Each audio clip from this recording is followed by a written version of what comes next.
Notre Dieu, nous te louons parce que tu nous aides à nous approcher de toi par ta parole.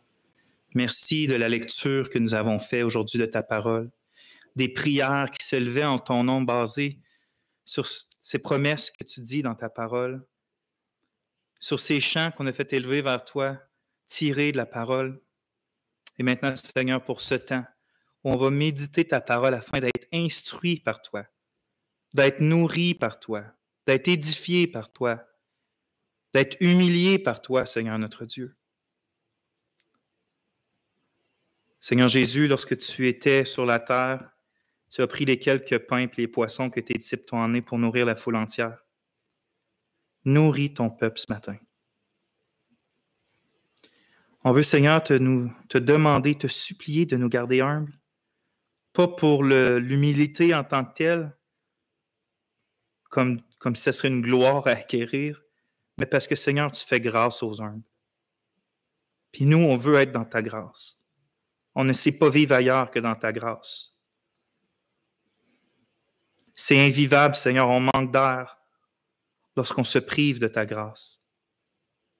C'est pour ça qu'on veut te demander de nous garder humbles, parce qu'on meurt ailleurs que dans ta présence. Et on veut te demander pardon de prendre si souvent nos désirs, nos volontés pour tes désirs et tes volontés. Sur ce point particulier, Seigneur, instruis-nous aujourd'hui pour qu'on soit un peuple qui est zélé, passionné, enjoué de sacrifier toute chose si c'est pour accomplir la volonté de leur Dieu. Que comme ton Fils, nous aussi, notre nourriture puisse être de faire la volonté de celui qui nous envoie. À toi la gloire, Père. Amen. Frères et sœurs, je vous invite maintenant à tourner dans la parole de Dieu, dans le livre du prophète Jérémie. Le livre du prophète Jérémie au chapitre 42. On va commencer par lire l'entièreté du passage d'aujourd'hui. Donc, Jérémie, chapitre 42. Pour ceux peut-être qui sont moins habitués, tournez votre Bible dans le milieu. Vous allez peut-être être dans les psaumes, dans les proverbes. Tournez les feuilles vers la droite. Vous allez commencer à voir à un moment donné Isaïe. Ensuite, les autres prophètes, vous allez voir Jérémie.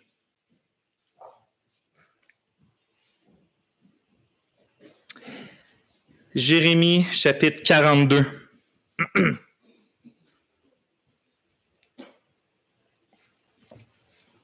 Si ma voix manque aujourd'hui, c'est de la faute à Cyril, qui a prié pour que je parle moins rapidement mercredi. Et donc, dans ces temps-là, Dieu, des fois, il coupe ma voix pour que je prenne mon temps. Donc, Jérémie, chapitre 42. Je vais lire la parole de Dieu, le chapitre en entier. Je vais lire dans la Derby. Et tous les chefs des forces, et Jochanan, fils de Caréac, et Jézania, fils de Hoshaya, et tout le peuple, depuis le petit jusqu'au grand, s'approchèrent et dirent à Jérémie le prophète, que notre supplication soit reçue devant toi, et prie l'Éternel, ton Dieu, pour nous, pour tout ce reste, car de beaucoup que nous étions, nous sommes restés peu, selon que tes yeux nous voient. Et que l'Éternel, ton Dieu, nous montre le chemin par lequel nous devons marcher et ce que nous devons faire. Et Jérémie le prophète leur dit, « J'ai entendu, voici, je prierai l'Éternel, votre Dieu, selon vos paroles. Et il arrivera que tout ce que l'Éternel vous répondra, je vous le déclarerai, je ne vous cacherai rien. » Et ils dirent à Jérémie, « L'Éternel soit entre nous un témoin véritable selon toute la parole pour laquelle l'Éternel, ton Dieu, t'enverra vers nous. Soit bien, soit mal, nous écouterons la voix de l'Éternel, notre Dieu, vers qui nous t'envoyons, afin qu'il nous arrive du bien quand nous écouterons la voix de l'Éternel, notre Dieu. » Et il arriva au bout de 10 jours que la parole de l'Éternel vint à Jérémie. Et il appela Jochanan, fils de Caréac, et tous les chefs des forces qui étaient avec lui, et tout le peuple, depuis le petit jusqu'au grand, et leur dit, « Ainsi dit l'Éternel, le Dieu d'Israël, vers qui vous m'avez envoyé pour présenter votre supplication devant lui. Si vous continuez à habiter dans ce pays, je vous bâtirai et je ne vous renverserai pas, et je vous planterai et je ne vous arracherai pas, car je me repens du mal que je vous ai fait. Ne craignez point le roi de Babylone dont vous avez peur. Ne le craignez pas, dit l'Éternel, car je suis avec vous pour vous sauver et pour vous délivrer de sa main. Et j'userai de miséricorde envers vous, et il aura pitié de vous, et vous fera retourner dans votre terre. Mais si vous dites, nous n'habiterons pas dans ce pays, et que vous n'écoutiez pas la voix de l'Éternel, votre Dieu, disant, non, mais nous irons dans le pays d'Égypte, où nous ne verrons pas la guerre, et où nous n'entendrons pas le son de la trompette, et où nous n'aurons pas de disette de pain, et nous habiterons là. Et maintenant, à cause de cela, écoutez la parole de l'Éternel, vous, le reste de Juda. Ainsi dit l'Éternel des armées, le Dieu d'Israël. Si vous tournez vos faces pour aller en Égypte et que vous y alliez pour y demeurer, il arrivera que l'épée dont vous avez peur vous atteindra là, dans le pays d'Égypte. Et la famine que vous craignez vous suivra de près là, en Égypte, et vous y mourrez. Et il arrivera que tous les hommes qui auront tourné leur face pour aller en Égypte afin d'y séjourner mourront par l'épée, par la famine et par la peste. Il n'y aura pour eux ni reste, ni réchappé de devant le mal que je vais faire venir sur eux. Car ainsi dit l'Éternel des armées, le Dieu d'Israël, comme ma colère et ma fureur ont été versées sur les habitants de Jérusalem, ainsi ma fureur sera versée sur vous si vous allez en Égypte. Et vous serez une exécration et une désolation et une malédiction et un opprobre, et vous ne verrez plus ce lieu. L'Éternel vous a dit, reste de Juda, n'allez pas en Égypte. Sachez certainement que je vous ai averti aujourd'hui, car vous vous êtes séduits vous-même dans vos âmes quand vous m'avez envoyé vers l'Éternel, votre Dieu, disant, prie l'Éternel, notre Dieu, pour nous, et selon tout ce que l'Éternel, notre Dieu, dira, ainsi déclare-nous et nous le ferons. Et je vous l'ai déclaré aujourd'hui, et vous n'avez pas écouté la voix de l'Éternel, votre Dieu, ni tout ce votre Dieu, ni tout ce avec quoi il m'a envoyé vers vous. Et maintenant, sachez certainement que vous mourrez par l'épée, par la famine et par la peste dans le lieu où vous avez désiré aller pour y séjourner. Amen.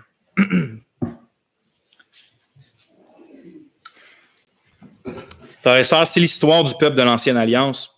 C'est une histoire composée de haut, puis une histoire aussi composée de bas. Mais certainement, le passage qu'on vient de lire, c'est un des récits de l'épopée d'Israël qui est au plus bas. Alors, on se trouve dans une partie de leur histoire qui est certainement l'une de ses plus sombres. Hein. On se trouve environ au début du 6e siècle avant Jésus-Christ. Babylone est la puissance mondiale de l'époque, puis il vient tout juste de détruire et de raser Jérusalem et son temple et de déporter la grande partie du peuple du Juda qui restait, puis les emmener loin de la terre promise à Abraham, puis les établir un peu partout dans le royaume de Babylone. Donc, c'est un moment sombre, mais c'est pas un moment qui était une surprise ou qui devait être une surprise pour le peuple, car Dieu, depuis le début de son alliance avec Israël, les avait constamment mis en garde que s'ils persévéraient dans l'idolâtrie, dans l'iniquité, dans la non-repentance, dans les crimes, c'est exactement ce que Dieu allait leur faire. C'est-à-dire, le bon pays que je vous ai donné, je vais vous en sortir. Le temple, la présence que j'ai mis au milieu de vous, je vais la retirer si vous persévérez dans vos péchés. Et donc, c'était pas une surprise. Dieu l'avait constamment répété. Et justement, ce qui devait arriver est arrivé. Parce que le peuple a persévéré dans son endurcissement de cœur, à pas vouloir confesser ses crimes, de ne pas vouloir abandonner ses péchés, de ne pas vouloir jeter à terre leurs fausses idoles. Ben Dieu a d'abord commencé par détruire le royaume du Nord, c'est-à-dire les 10 tribus au Nord, par la puissance d'Assyrie vers 722 avant Jésus-Christ. Un peu plus d'un siècle plus tard, a continué le travail parce que Juda ne s'est pas repenti non plus. Et donc, les tribus du Sud, Juda, Jérusalem, le temple, Dieu a maintenant pas envoyé la Syrie, mais Babylone pour tout détruire. Vous savez, notre Dieu est d'une patience complètement inimaginable. Incomparable. Notre Dieu, sa patience, on n'a même pas le mot, c'est une longanimité. Hein, Dieu souffre longtemps, si on peut parler en termes humains, avant d'agir selon sa justice. Mais oui, sa patience est inimaginable. En tout cas, elle est pas infiniment longue, mais d'une durée absolument impensable. Sauf que justement, elle n'est pas infinie, sa patience. Dieu n'est pas éternellement patient. Puis lorsqu'il cesse d'être si longtemps patient, sa colère est absolument terrorisante. Lorsqu'il cesse de se faire abuser sa patience, sa colère est terrorisante. La destruction de Jérusalem était tellement terrible, ce qui se passait. Si vous lisez les prophètes et quelques psaumes, vous vous rendez compte que c'était absolument inimaginable ce qui se passait, au point que Jérémie, le prophète envoyé de Dieu, prie au moins 3 fois l'Éternel de dire, OK, là, c'est assez, retire ta main, je t'en prie, parce qu'il restera rien. Retire ta main, pas à cause d'eux, mais par ta bonté, par ta miséricorde, fais juste retirer ton jugement, parce que il restera même plus aucun reste, plus aucun peuple de laquelle accomplir finalement tes promesses. Mais Dieu dit non, il est trop tard. Au moins à 3 reprises, quand Jérémie le prie, Dieu va lui dire ce qu'on lit en Jérémie 7,16, « Et toi, ne prie pas pour ce peuple. Et ne fais pas monter pour eux ni cri, ni prière, et n'insiste pas auprès de moi, car je ne t'écouterai pas. » C'est comme si Dieu disait à Jérémie, c'est bon d'habitude de prier pour la délivrance des autres, mais là, arrête, ça ne changera rien, arrête d'insister, arrête de me supplier, je ne vais pas t'écouter cette fois-là, mon arrêt est décidé, je vais les détruire, j'ai plus de patience. Et ça, c'est une mise en garde, frères et sœurs, pour chacun de nous. Hein? Parce que, premièrement, c'est aussi ce qui va arriver à la fin des temps. Nous sommes dans un moment de grâce absolument incomparable où que l'Évangile est proclamé jusqu'au bout des extrémités de la terre, où que les enfants de Dieu sont persécutés pour réussir à emmener l'Évangile à des places où l'Évangile n'a pas été. Mais ça va avoir une limite. Un jour, au son d'une trompette, quand Christ va revenir, le temps de la patience va être terminé. Le temps de la grâce va être terminé. Il va être trop tard pour la repentance, puis il va être trop tard pour la confession. Ça va être seulement le temps du juste jugement, puis de la rétribution. Mais c'est une mise en garde pour chacun de nous aussi, parce que pour qu'on aille puis qu'on développe cette sainte crainte de Dieu. Parce qu'il existe une telle chose que d'abuser de la patience de Dieu. Ça existe, ça. D'abuser de la patience de l'Éternel. Jude, le frère du Seigneur dans le Nouveau Testament, traite d'impies ceux qui changent la grâce de notre Dieu en dérèglement. C'est-à-dire qu'ils utilisent la grâce de Dieu comme pour se justifier d'être dans le péché encore, ou de continuer dans le péché. Mais sache donc que si, pour toi, la bonté de Dieu, puis la patience de Dieu, puis la miséricorde de Dieu, puis la compassion de Dieu, d'une manière ou d'une autre, te motive à retarder la confession de tes péchés, à repousser la nécessité de ta repentance, des choses que Dieu met présentement même te rappelle à ta conscience. Si d'une manière ou d'une autre, tu dis, ou dans ton cœur, sans le dire, tu sais, Dieu, tu sais qu'il est patient, fait que tu peux remettre ça demain, sache que tu es sur un terrain très, très, très dangereux. C'est comme d'attendre le tout premier gel de l'hiver puis qu'il y a une petite fine couche de glace sur le lac, puis dire, moi, je vais aller marcher sur le lac. Hein. Peut-être qu'il va te supporter à certains endroits, mais ce sera pas. Tu joues avec le feu, comme qu'on dit au Québec. Hein. C'est sur la glace, mais tu joues avec la glace parce que d'un instant à l'autre, la glace sous toi peut être fracassée, puis tu vas être emporté dans des eaux mortelles. Et c'est ça, d'abuser de la patience de Dieu. C'est de jouer sur un terrain très, très dangereux où que Dieu peut décider aujourd'hui ou demain que sa patience elle a atteint sa limite avec nous.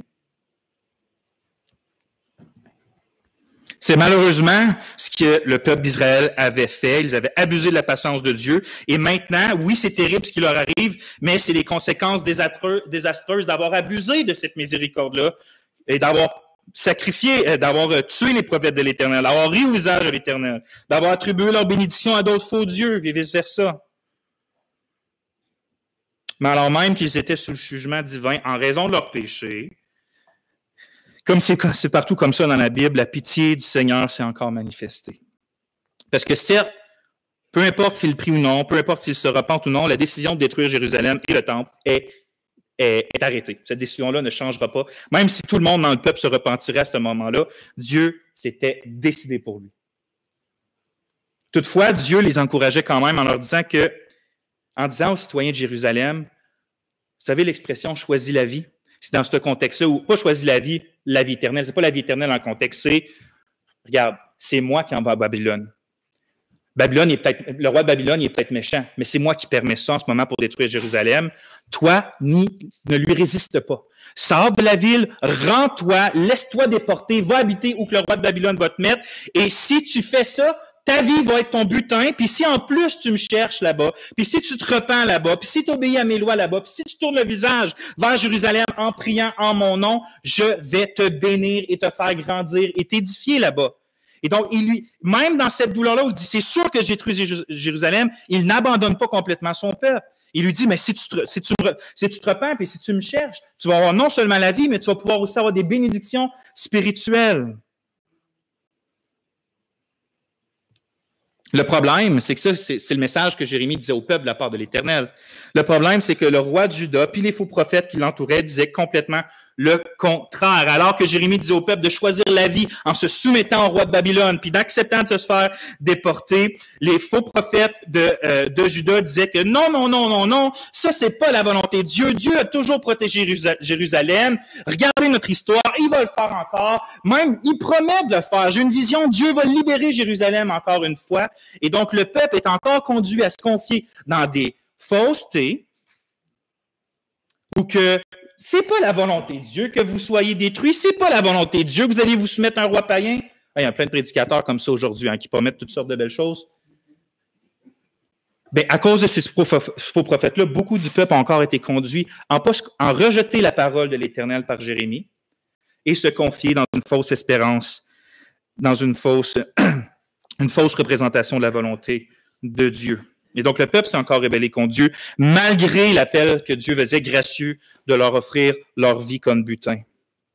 Par son décret, l'armée babylonienne est donc arrivée, a tout détruit, a fait prisonnier le roi Sédécias qui essayait de se sauver. Il a tué sa famille, il a crevé les yeux, il l'a emmené à Babylone, il a tué les nobles du roi de Juda, il a détruit le temple. Puis ensuite de ça, le roi de Babylone a mis un nouveau gouverneur sur la région. Il a laissé quelques personnes pour entretenir les terres. Il a mis Guédalia comme nouveau gouverneur. Mais même encore là, il y a quelques gens pervers et méchants du peuple qui ont fait une espèce de conspiration puis qui ont tué, sous le nom du leader Ismaël, qui ont tué le nouveau gouverneur qui était là puis qui ensuite sont partis fuir en Égypte. Et c'est ça le contexte dans lequel on est, dans le passage qu'on a lu tout à l'heure. Exactement à ce moment-là. Ils viennent de tuer le nouveau gouverneur, ils se sont sauvés, puis là, il reste le peuple qui est là dans une situation précaire, puis qui ont peur. Mais là, maintenant, qu'est-ce que va faire le roi de Babylone? Il y a une couple de personnes qui viennent tuer son gouverneur, puis qui sont pas là. Fait qu'il nous laissait profiter un peu de nos terres, mais là, il va venir, puis il va complètement nous détruire. C'était les craintes qu'il y avait. La colère et la rétribution du roi de Babylone. Et donc, c'est avec ça en tête qu'ils vont demander à Jérémie, dans le fond, qu'est-ce qu'il doit faire? Est-ce qu'il doit rester? Est-ce qu'il doit fuir aussi en Égypte? Pour se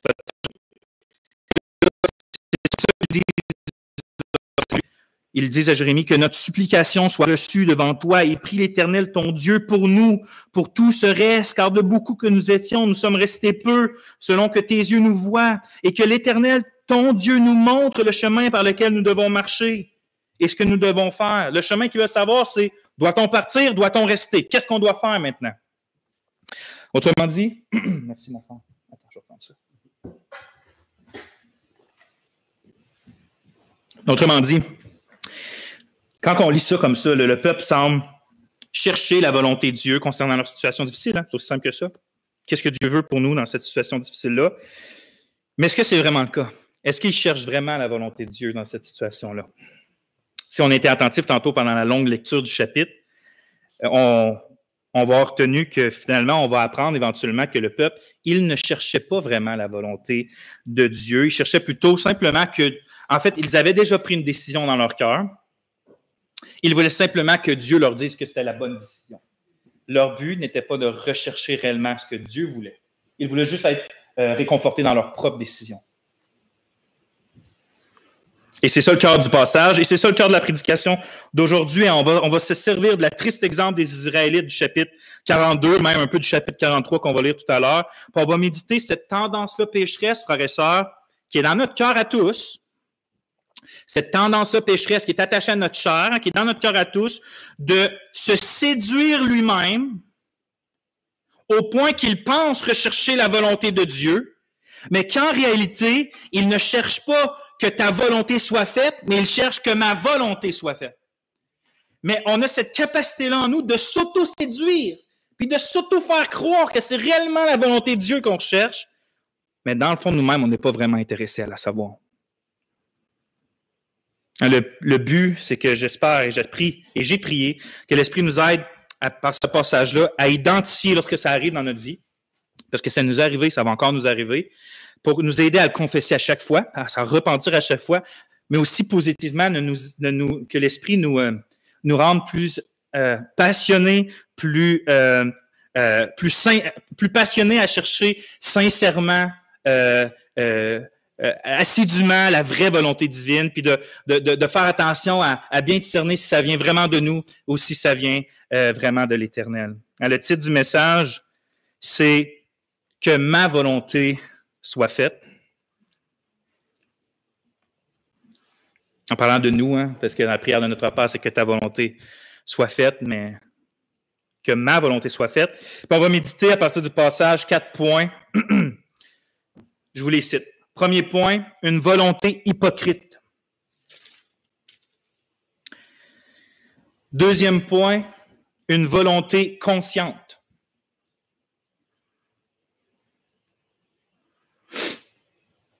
Troisième point, une volonté séduisante ou séductrice. Une volonté séduisante. Et finalement, le quatrième point, une volonté rebelle. Une volonté rebelle.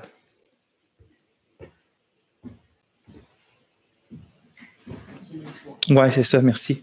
Est-ce que quelqu'un pourrait m'apporter un mouchoir, s'il vous plaît? Une boîte. On va prier. Merci Seigneur parce que ta parole est équilibrée puis nous donne tout ce que nous avons besoin de recevoir. Tu nous y encourages et tu nous y reprends. Tu nous humilies et tu nous relèves. Par ton esprit, ce matin, Seigneur, fais l'œuvre qui ne peut être qu'attribuée à Dieu, c'est-à-dire celle de changer nos cœurs. Amen. Une volonté hypocrite.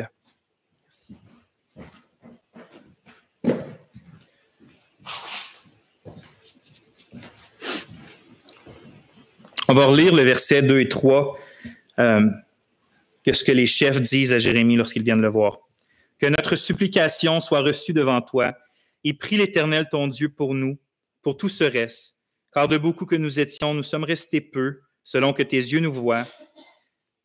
Et écoutez bien, et que l'Éternel ton Dieu nous montre le chemin par lequel nous devons marcher, et ce que nous devons faire. » Il semble que ces gens-là sont animés d'une franche, d'une bonne volonté. Si c'était la seule chose qu'on avait pour voir qui était ou quelle sorte de personnes étaient ces gens-là, on les imaginerait tous comme des croyants sincères, n'est-ce pas? Si on lirait que ça, que ce qu'ils disent là avec leur bouche. Si on transpose ça à notre époque, on dirait probablement que ces gens-là donnent l'impression d'être de vraiment très bons chrétiens. Vous savez, c'est ce type-là de chrétien qui dit toujours la bonne chose en public. Vous savez, ce chrétien-là qui fait toujours les plus belles prières devant l'Assemblée. Tu sais, ce chrétien-là qui, dans sa bouche, il le temps combien Dieu est bon, puis si Dieu le veut. C'est cette espèce de chrétien modèle en public. Puis certainement que lorsqu'on voit ça, c'est impossible pour nous de commencer à penser que de tels modèles de vie chrétienne ou de croyants qui sont si remplis manifestement de bonnes intentions soient complètement l'inverse dans le dedans de leur cœur. S'ils parlent comme ça, je veux dire, t'écoutes quelqu'un dire « Je veux savoir ce que Dieu veut pour ma vie, je veux marcher dans ses voies, qu'est-ce que Dieu... » On va dire « Telle personne ne peut pas être insincère dans son cœur lorsqu'il s'exprime de cette manière. » La vérité, c'est que non seulement c'est possible, mais malheureusement, ça arrive souvent. Et pire encore, non seulement ça arrive souvent, mais comme j'ai dit tout à l'heure, il faut réaliser que la racine de ce péché-là réside en chacun de nous. Autrement dit, nous avons tous en nous, c'est-à-dire dans notre chair, la capacité de manifester dans notre vie l'apparence d'une recherche sincère de la volonté de Dieu, l'apparence de rechercher vraiment la volonté de Dieu, alors que dans le fond de notre cœur, je ne cherche pas que ma volonté soit faite, que sa volonté soit faite, mais je cherche que ma volonté soit faite. L'hypocrisie religieuse ou l'hypocrisie spirituelle, c'est un péché tellement sournois qui est difficile à identifier dans nos vies, surtout quand c'est nous qui le manifeste. C'est pour ça qu'il faut être doublement sur nos gardes par rapport à l'hypocrisie religieuse, parce que, à moins de connaître les pensées secrètes des cœurs, chose que toi et moi on ne connaît pas, mais que Dieu certainement connaît, ben, qui oserait mettre en doute la sincérité des gens qui vont voir les Jérémie?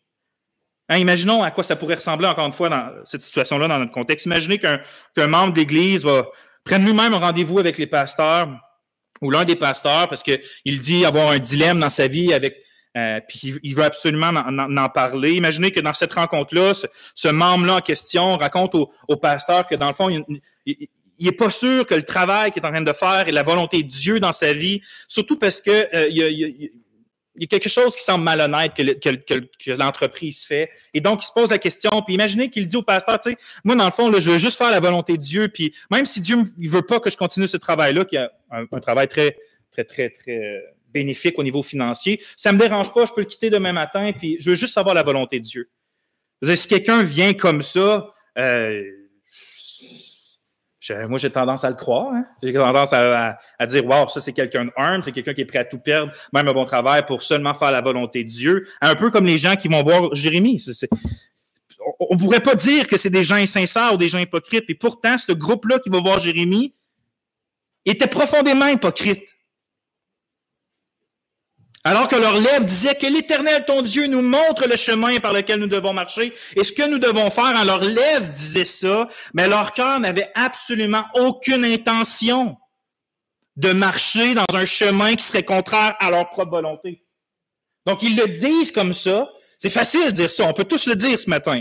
Ben oui, moi, je veux juste marcher dans la volonté de Dieu.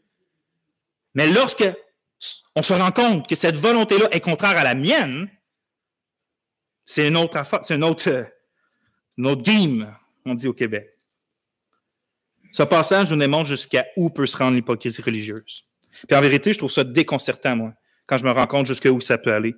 Parce que ce qui la rend si pernicieuse, c'est qu'elle se camoufle sous le couvert de la piété. Il est possible que quelqu'un élève la voix au milieu de l'assemblée, puis avec larmes puis émotion, pendant notre temps prière, puis dise « Seigneur, je veux juste faire ta volonté, puis montre-moi où je dois aller. » Puis il peut avoir toutes sortes d'émotions, puis il a l'air le plus sincère possible. Il peut faire ça, puis que dans le fond de son âme, encore une fois, il n'y a aucune intention de se soumettre à la volonté de Dieu. C'est jusqu'à là que peut aller l'hypocrisie religieuse. C'est ça que je trouve déconcertant. Il est beaucoup plus facile d'affirmer « je ferai telle et telle chose si Dieu le veut » que de réellement marcher dans la volonté de Dieu lorsqu'elle nous est révélée. Posons-nous donc cette question-là, frères et sœurs. Est-ce que je cherche vraiment la volonté de Dieu par-dessus ma propre volonté? Si j'ai un choix à faire entre la mienne et celle de Dieu, quelle que je vais sacrifier? Lorsque j'ouvre la Bible, est-ce que j'ouvre la Bible pour trouver la volonté de Dieu ou simplement pour me sentir justifié dans mes choix personnels de vie?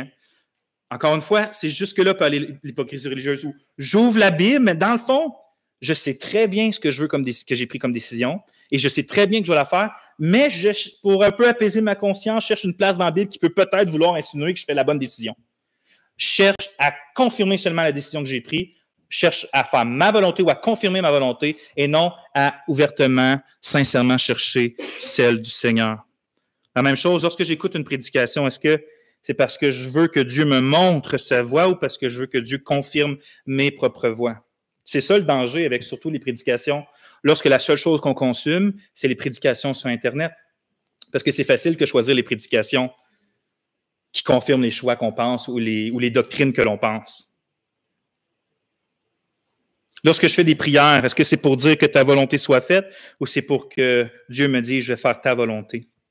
Lorsque je manifeste extérieurement une démarche de recherche de la volonté divine, que ce soit que j'en parle avec mes frères et mes sœurs ou peu importe, est-ce que c'est en sincérité, frères et sœurs, ou je le fais avec hypocrisie?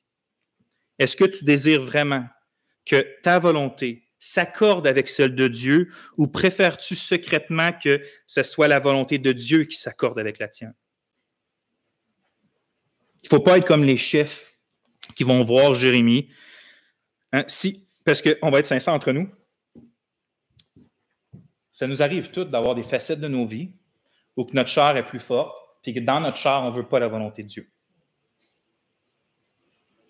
Il n'y a personne de parfait ici ce matin. Maintenant, quand ça arrive, on a deux choix. On peut faire comme les chefs qui vont voir Jérémie, puis de faire semblant qu'on cherche la volonté de Dieu, puis dans le fond de notre cœur, on ne veut rien changer pendant tout. Ou on peut marcher dans la vérité, puis confesser que dans cette partie-là de ma vie, dans ma chair, je résiste à la volonté de Dieu et de supplier l'Esprit Saint de changer mon cœur. Alors là, on va marcher dans la vérité. Là, on va marcher dans le pardon. Là, on ne va pas commettre le double péché que font ces gens-là, de faire semblant de rechercher la direction du Seigneur sans voir les tensions, de la mettre en pratique. Parce que si on fait ça, comme on va le voir au fil du message, on va simplement aggraver notre situation. Hein, le premier point qu'on vient de voir, c'est qu'on a fait ressortir une volonté hypocrite. C'est quoi ça? C'est une volonté hypocrite qui se camoufle sous le couvert d'une fausse piété et d'une fausse recherche des chemins du Seigneur. Simplement dit, c'est une personne qui est animée par ça, comme les chefs, ne veut pas que Dieu lui montre le chemin à suivre. Il veut juste que Dieu lui dise, je vais t'aider à suivre tes propres chemins. Une volonté hypocrite. Deuxième point, une volonté consciente. Une volonté consciente. Parce que suite à la demande du groupe, on lit la réponse de Jérémie au verset 4. Et Jérémie, le prophète, leur dit, « J'ai entendu, voici, je prierai l'Éternel votre Dieu selon vos paroles, et il arrivera que tout ce que l'Éternel vous répondra, je vous le déclarerai, je ne vous cacherai rien. » Jérémie accepte de consulter l'Éternel pour eux, puis parce que Jérémie, c'est un vrai prophète, c'est un vrai homme pieux, il ne cherche pas à plaire aux oreilles de ceux qui l'écoutent, il leur dit d'avance, tout ce que l'Éternel va me dire pour vous, je vais vous le dire, puis je ne vais rien vous cacher. Autrement dit, même les choses qui vous déplaisent, même les choses qui vous confrontent, je vais vous le dire. C'est comme si Jérémie, il sait fort bien à qui il parle, dans le fond. Hein. Il semble se douter que les intentions du peuple qui vient le voir sont peut-être pas aussi dignes et pures qu'il n'y paraît.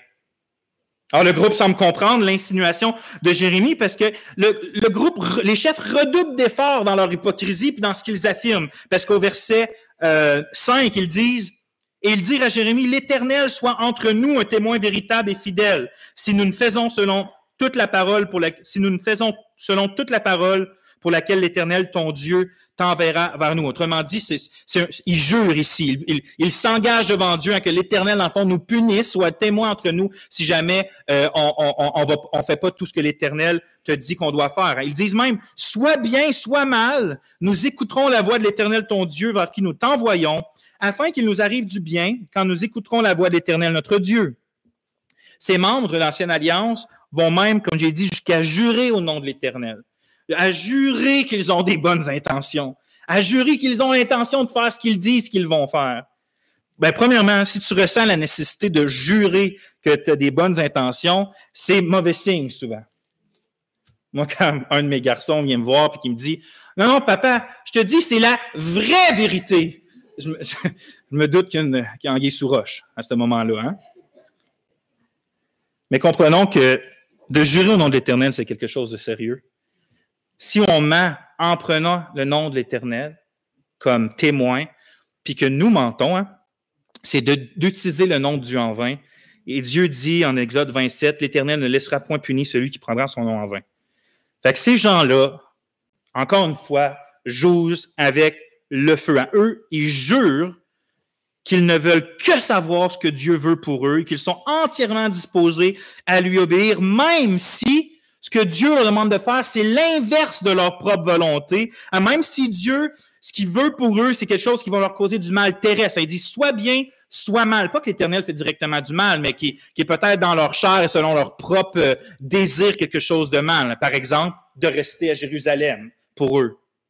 Ils disent, non, même si l'Éternel nous dit quelque chose comme ça, on va l'obéir. Ils savent que la bénédiction du Seigneur se trouve dans l'obéissance à sa volonté. Pourquoi ils le savent? Parce qu'ils le disent. Ils disent, afin qu'il nous arrive du bien quand nous écouterons la voix de l'Éternel, notre Dieu. Donc, ils savent que la vraie bénédiction se trouve dans l'obéissance à la volonté du Seigneur. Ils savent que le vrai bonheur se trouve non dans les circonstances favorables, mais dans les chemins de Dieu. Comme j'ai dit, ils promettent que soit bien, soit mal, ils vont l'écouter, l'Éternel. Et donc, moi, quand je résume ça, je dis, ils ont une bonne théologie, ces gens-là.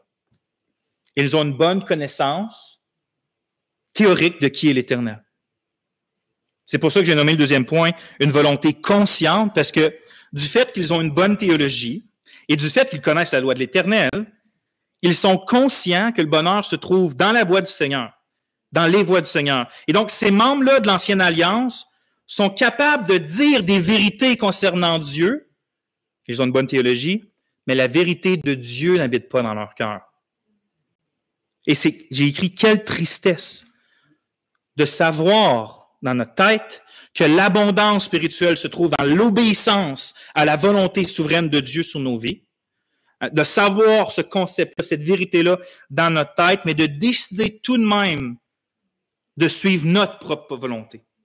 Parce que c'est ce qu'ils font. Ils sont conscients, ils ont une bonne théologie de où se trouve le vrai bonheur, mais ils vont décider un peu plus tard, comme on l'a lu tantôt, de quand même suivre leur propre volonté. Quelle tristesse d'être conscient que les voies du Seigneur sont toujours les bonnes, mais de laisser notre orgueil nous faire croire que les voies du Seigneur ne sont que celles qui correspondent à notre propre volonté.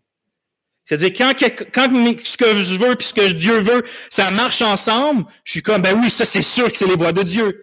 Mais lorsque ce que je veux et ce que Dieu veut un clash, ben là, je dis non, ça ne peut pas être la volonté de Dieu. Ça doit être nécessairement ce qui correspond à la mienne. Malheureusement, il m'arrive souvent de faire face à des personnes qui ont les mêmes mauvaises dispositions de cœur que les chefs du peuple. Je me souviens, entre autres, c'était la première année que j'ai été ordonné pasteur, puis il y a une chrétienne qui s'était mariée, divorcée, remariée, redivorcée, puis elle voulait encore savoir si elle pouvait se remarier. Puis elle s'enseignait, je vous avoue, elle s'enseignait vraiment dans une attitude d'humilité, de même était dans une époque où on semblait qu'elle croissait spirituellement. Il y avait toutes sortes de signes positifs dans sa vie. Je me souviens même qu'elle m'a littéralement dit, tu sais, dans le fond, oui, j'ai le désir de me remarier, mais j'ai le désir plus de suivre le chemin de Dieu. Puis je veux juste savoir ce que la Bible dit. Je veux marcher dans la voie de Dieu. Si Dieu veut pas que je me remarie, c'est correct. Je veux suivre la voie de Dieu, mais je veux juste le savoir, tu sais. Si je peux me remarier, je peux pas me remarier. Ben, Vincent, veux-tu m'aider à trouver ce que la Bible dit, pour que je puisse comprendre ce que la Bible dit, pour que je puisse suivre ce que la Bible dit?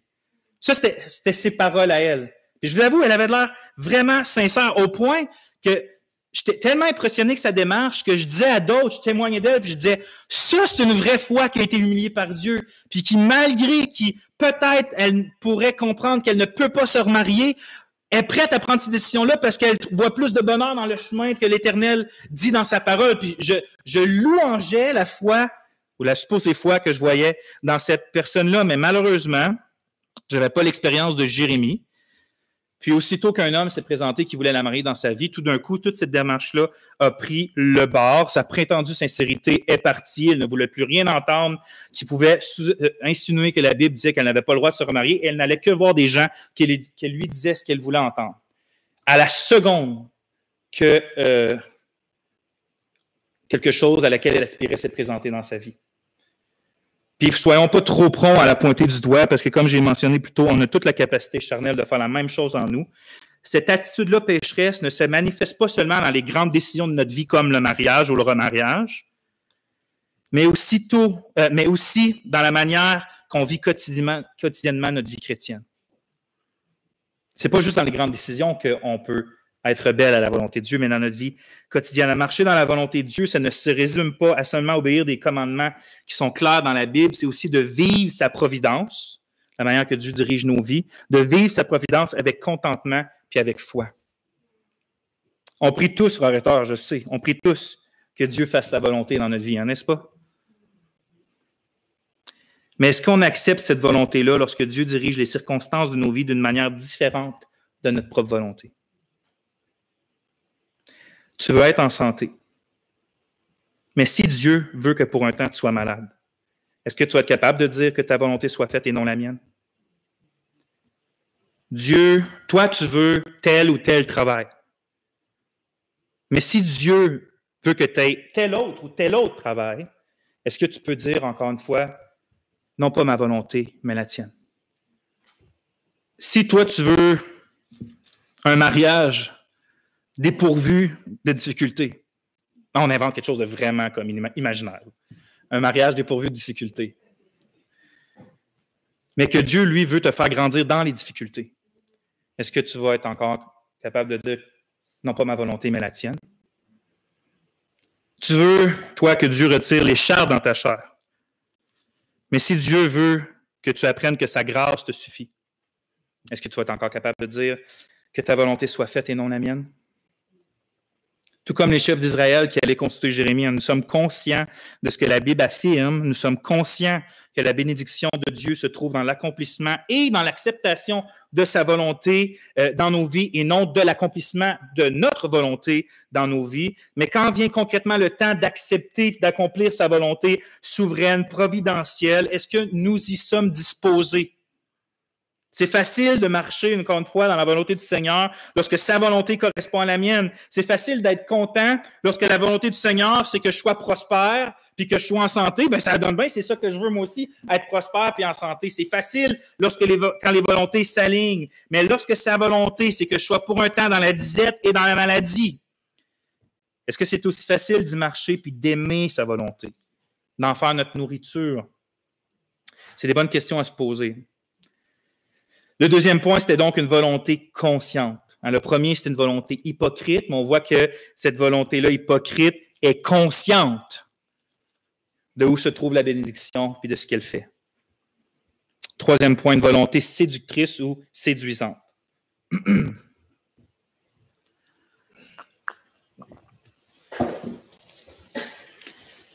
Et pour ça, on saute au verset 20. Alors que Jérémie, il vient tout juste, il est en train de donner sa réponse, la réponse de Dieu au peuple. Et à la fin de cette réponse-là, il dit au verset 20, je suis dans Ézéchiel, c'est pour ça que je ne trouve pas. Hein? Jérémie 42, 20. Car vous êtes, je vais même commencer au verset 19. Sachez certainement que je vous ai averti aujourd'hui, car vous vous êtes séduits vous-même dans vos âmes quand vous m'avez envoyé vers l'Éternel, votre Dieu, disant, prie l'Éternel, notre Dieu, pour nous. Et selon tout ce que l'Éternel, notre Dieu, dira, ainsi déclare-nous et nous le ferons. Comme une lumière qui éclate dans une grotte puis qui montre toutes les petites créatures nocturnes qui se promenaient, hein, qu'on n'aime pas voir habituellement puis qu'on aime ça qu'ils soient dans la noirceur. Ben, la parole de l'Éternel éclaire comme en plein jour les intentions secrètes qui se trouvaient dans leur cœur, alors qu'ils demandaient ouvertement, nous voulons que faire la volonté de Dieu. Comme le Seigneur le déclare en Luc 12, 2, hein, il n'y a rien de caché qui ne doit être découvert, ni de secret qui ne doit être connu. Dans le contexte, c'est spécifiquement par rapport à l'hypocrisie des pharisiens. Et donc, Dieu est un Dieu qui aime mettre à lumière les mauvaises intentions des cœurs. Un jour, toutes les intentions de cœur vont être dévoilées, Paul dit en Romains 1. Donc, les leaders du peuple croyaient chercher humblement la volonté de Dieu, mais Dieu leur révèle par son prophète qu'ils se séduisaient eux-mêmes dans leur âme. Et c'est ça, moi, qui me remplit de crainte ici. Ils se séduisaient eux-mêmes. Hein. Jérémie leur révèle que le cœur du problème dans leur propre cœur, c'était le fait qu'ils se séduisaient eux-mêmes. Autrement dit, ils se font eux-mêmes croire. C'est ça, ils se séduisent eux-mêmes. Ils se font eux-mêmes croire des mensonges. Certes, parfois, nos fausses croyances viennent des séductions du grand séducteur, Satan. Des fois, notre croyance en des mensonges, c'est parce que Dieu envoie une puissance d'égarement pour ceux qui n'ont pas aimé la vérité. Fait que Dieu permet dans sa souveraineté qu'on croit des mensonges comme un jugement, les gens de ce monde. Mais ici, là, ni l'un ni l'autre est nécessaire. Parce que c'est leurs propres pensées qui sont entièrement suffisantes à les égarer dans leur fabulation. Ils se séduisent eux-mêmes. Là, tu me dis en quoi ils se sont séduits eux-mêmes? Ben, ils se sont fait à croire qu'ils désiraient vraiment la volonté de Dieu. Ils se séduisent parce qu'ils ne le désirent pas vraiment. Ils se sont fait à croire que la volonté de Dieu ne pouvait que correspondre à la leur. Ils se font croire ça. Ils se comptent eux-mêmes des mensonges. Ils se sont fait croire que Dieu ne leur demanderait jamais de faire quelque chose qui va en l'encontre de leur plus profond désir et de leur plus grand rêve. Jamais Dieu peut te demander quelque chose comme ça. Ils se sont fait croire que la volonté de Dieu ne les amènerait jamais à confronter leur peur et leur crainte. Parce que oui, ces gens-là avaient peur, frères et sœurs. Ils craignaient, comme on l'a vu, que le roi de Babylone se venge du meurtre du nouveau gouverneur qu'il avait mis à Jérusalem. C'est pour ça qu'ils voulaient fuir en Égypte, c'était leur volonté. Ils désiraient fuir en Égypte, ils cherchaient de la sécurité, et c'est pour ça qu'ils vont voir Jérémie pour que Dieu confirme qu'il veut lui aussi cette sécurité-là pour eux. Puis ce qui est, pas contradictoire, mais ce qui est étonnant, c'est que Dieu il promet de leur donner cette sécurité-là qu'ils veulent. Il ne promet juste pas de la même façon qu'eux veulent l'avoir, cette sécurité-là. Regardez bien comment Dieu répond, versets 9 et 12. « Ainsi dit l'Éternel, le Dieu d'Israël, vers qui vous m'avez envoyé pour présenter votre supplication devant lui. Si vous continuez à habiter dans ce pays, c'est-à-dire si vous restez à Jérusalem puis que vous ne partez pas en Égypte, je vous bâtirai et je ne vous renverserai pas, et je vous planterai et je ne vous arracherai pas, car je me repens du mal que je vous ai fait. Ne craignez point le roi de Babylone, n'ayez pas peur. Ne craignez point le roi de Babylone dont vous avez peur. Ne le craignez pas, dit l'Éternel, car je suis avec vous pour vous sauver et pour vous délivrer de sa main, et j'userai de miséricorde envers vous, et il aura pitié de vous, et il vous fera retourner en votre terre. Il en a à dire, si tu restes ici, tu n'as pas rien à craindre, parce que je suis avec toi, puis pas peur du roi de Babylone, parce que je peux prendre son cœur comme ça, puis je vais le tourner vers toi, puis il va avoir pitié de toi, puis il va faire du bien. Donc, reste ici, écoute ma parole, puis tu vas être béni. Dieu les rassure en leur disant qu'ils seront dans la sécurité, qu'ils seront dans la bénédiction, seulement s'ils se soumettent à sa parole, à sa volonté qu'ils restent à Jérusalem. Tu sais, le peuple a peur du roi de Babylone, puis Dieu leur promet expressément qu'ils n'auront pas à avoir peur de lui. Et donc, on pourrait se demander pourquoi ils rejettent quand même la volonté du Seigneur. Parce qu'au fond d'eux, ils n'ont juste pas la foi dans la parole de Dieu. Ils n'ont pas confiance à Dieu. Ils se sont séduits eux-mêmes. Ils se sont fait croire que leur propre raisonnement est plus sage que celui de Dieu, puis que la sécurité ne se trouve pas vraiment dans l'obéissance à l'Éternel, mais se trouve dans la puissance de l'Égypte. Et donc, notre sécurité ne va pas être par la foi dans un Dieu invisible qui nous promet des choses, mais va être dans une soi-disant puissante, visible, terrestre dans laquelle on peut littéralement aller se confier. Et ça nous enseigne sur quelle grande puissance séductrice ont les sentiments de la chair. La peur, le découragement, l'anxiété, la colère charnelle, l'envie, on peut en rajouter d'autres. Tous ces sentiments charnels-là ont un pouvoir séducteur sur notre pensée, sur notre raisonnement, sur nos yeux de cœur. Ils font en sorte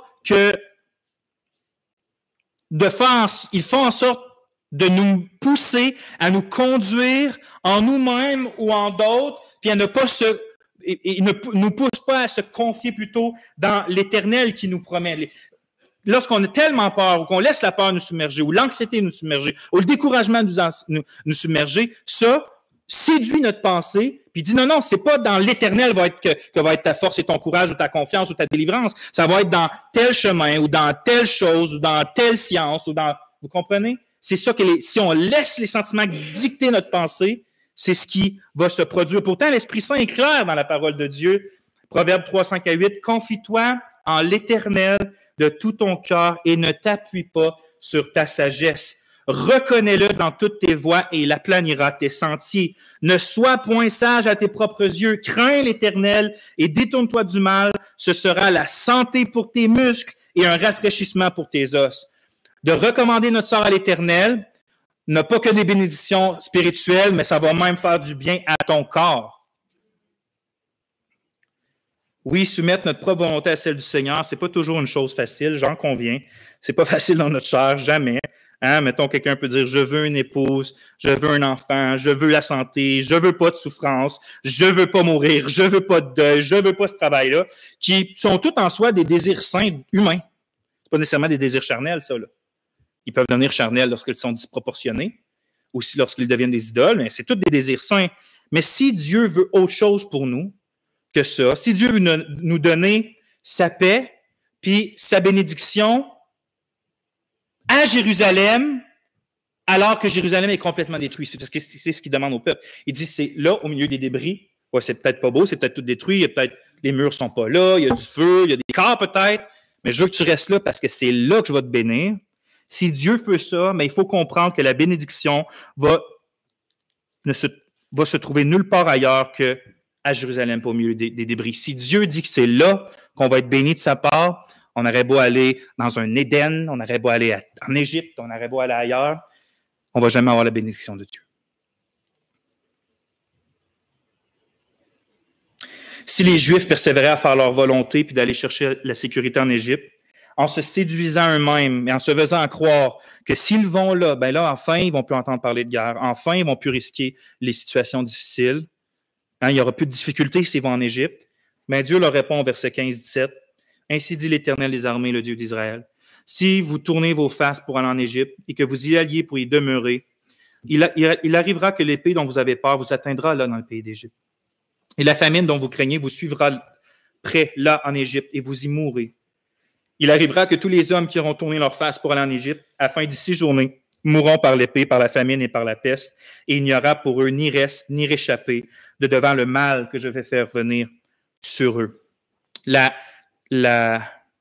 bénédiction est toujours derrière la désobéissance, puis la bénédiction est toujours derrière l'obéissance. Puis là, on ne parle pas de bénédiction puis de malédiction spirituelle, parce que toutes nos bénédictions sont en Christ, puis ils nous sont acquis par son obéissance. On n'acquiert pas ces choses-là par notre obéissance, mais l'expérimentation des grâces gratuites de Dieu, c'est des choses qu'on peut perdre, qu'on peut se priver par notre désobéissance. N'éteignez pas l'esprit ou marchez dans l'esprit ou conservez-vous dans l'amour de Dieu. C'est des choses qui sont liées avec notre obéissance ou notre rébellion vis-à-vis de la volonté de Dieu dans nos vies.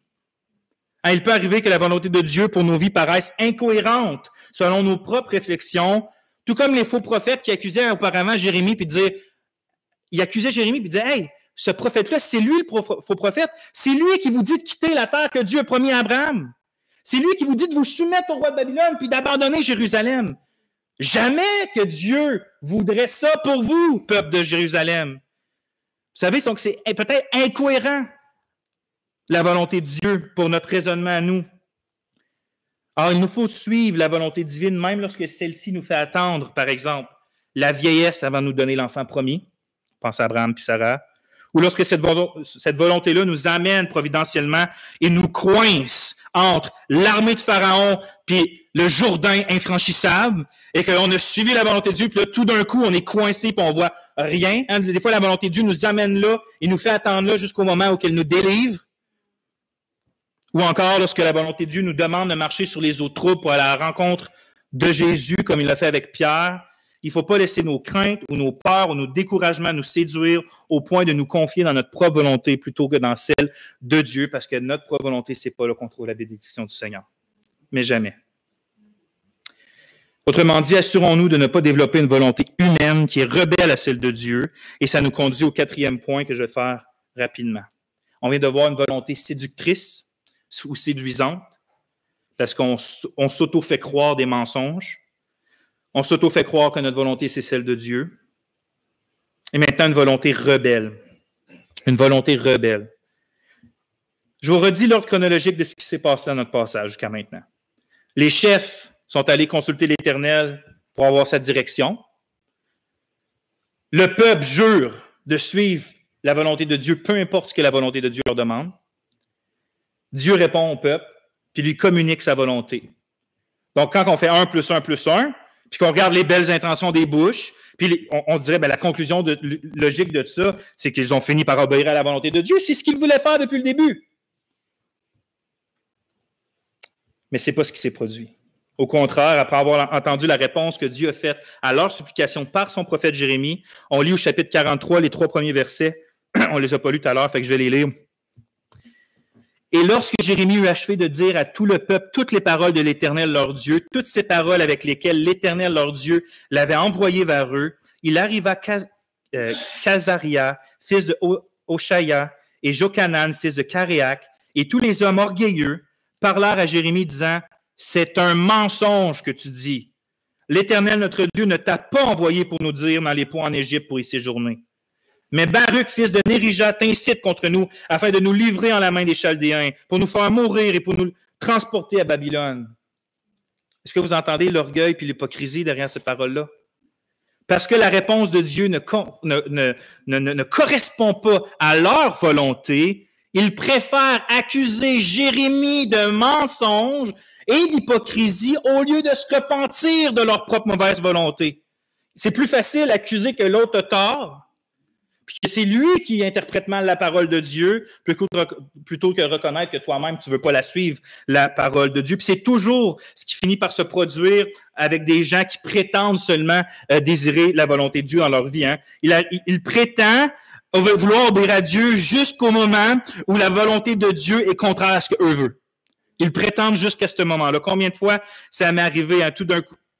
Quelqu'un vient te voir pour avoir des conseils, pour mieux comprendre la parole de Dieu, pour avoir un aide dans sa vie puis une direction. Puis au moment que tu lui montres qu'il croit une fausseté ou qu'il agit mal par rapport à la parole de Dieu, mais tout d'un coup, tu n'es plus un bon conseiller. Tu es même un mauvais interprète de la parole de Dieu. Ça arrive tellement souvent, ça, frères et sœurs, mais tellement souvent. Évidemment, comme j'ai dit, c'est plus facile de se faire croire que c'est l'autre qui se trompe plutôt que nous-mêmes. Alors voilà l'un des tests les plus efficaces pour sonder où en est notre foi aujourd'hui. Lorsque vient le temps de choisir entre ma volonté et entre sa volonté, celle de Dieu, quelle que je choisis. Comme le disait le théologien pasteur G.C. Ryle, il dit « Voulons-nous savoir si nous sommes nés nouveaux et si nous grandissons dans la grâce? Voyons ce qu'il en est de notre volonté. Pouvons-nous supporter les déceptions? Pouvons-nous supporter patiemment des épreuves et des contrariétés inattendues? Pouvons-nous voir nos plans préférés, nos projets chéris contrariés, sans murmure ni plainte? Voilà ce qui prouve que nous avons les pensées du Christ. Il ne faut jamais oublier que les sentiments chaleureux et les dispositions joyeuses ne sont pas les meilleures preuves de la grâce. Une volonté mortifiée est un bien plus précieux. C'est-à-dire quand on met à mort notre propre volonté pour suivre celle de Dieu. Il rajoute, notre Seigneur lui-même ne s'est pas toujours réjoui. Hein. Il n'était pas toujours dans une exaltation de joie. C'était l'homme de douleur. Il dit, mais il a toujours pu dire que ta volonté soit faite. C'est vrai, Jésus, notre Sauveur, notre Seigneur, a jamais, jamais, jamais refusé de faire la volonté de son Père. Alors même qu'il priait pour que la coupe de l'ardente colère de Dieu que méritait les péchés de son peuple, alors même qu'il priait que cette coupe, s'il est possible, s'éloigne de moi, son cœur puis sa foi disaient, toutefois, non pas que ma volonté ne se fasse pas, mais la tienne. Est-ce que nous, à la lumière de ça, on va résister à la volonté divine, alors que c'est cette même volonté divine-là qui est la source de notre propre salut? C'est la volonté divine qui a voulu envoyer le Fils, et c'est la volonté divine qui a fait que le Fils a toujours obéi à la volonté du Père pour te sauver toi, pour me sauver moi. Et alors, est-ce que nous, on va se rebeller contre cette volonté-là parce qu'au niveau terrestre, elle ne correspond pas à ce que je veux, alors que cette volonté-là, c'est la source même de mon salut? Se rebeller contre la volonté de Dieu, c'est quoi, dans le fond, si je le dis grossièrement? C'est de cracher au visage du Seigneur Jésus, qui lui l'a tenu jusqu'à la fin pour te sauver toi puis te sauver moi. De désobéir, de se rebeller contre la volonté de Dieu, c'est déshonorer celui qui a subi le plus terrible des jugements afin de te réconcilier avec Dieu et de me réconcilier avec Dieu pour nous assurer les plus grandes promesses. De dire que ma volonté soit faite, plutôt que de dire que ta volonté soit faite, c'est de dire non au salut de notre âme. Si notre vie est marquée par un « je veux faire ma volonté », au détriment de la volonté de Dieu, c'est de dire non à cette volonté divine-là qui a envoyé le Fils pour notre salut, pour le pardon de nos péchés, pour la vie éternelle. Jésus dit, si vous m'aimez, vous allez écouter ma parole. C'est pourquoi je t'invite à jamais résister à la volonté du Seigneur, parce que non seulement elle est le guide de ta vie, non seulement elle est infiniment plus sage que la tienne, mais parce que Jésus affirme que la volonté de mon Père, c'est que quiconque voit le Fils et croit en lui ait la vie éternelle. Fais-lui donc confiance pour toutes choses, en tout temps et pour toujours, et tu seras dans la joie et dans la présence de ton Dieu. Prions.